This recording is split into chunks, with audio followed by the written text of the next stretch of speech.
Plus de 4 heures de débat et des questions en pagaille sur la gestion du SAMU social et les rémunérations octroyées.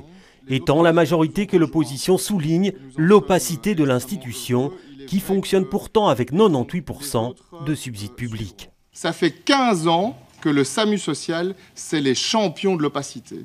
15 ans que les mandataires socialistes présents dans cette structure refusent de rendre des comptes. Le SAMU social est une institution qui s'est considérée au-dessus des lois.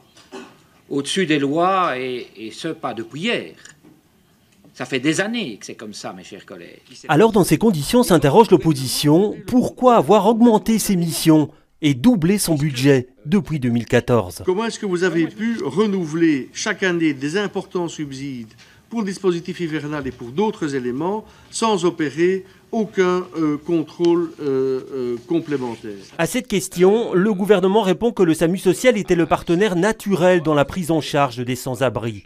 Il confesse des relations extrêmement difficiles entre la région et le SAMU et la mise en place par celui-ci d'un véritable système pour éviter tout contrôle.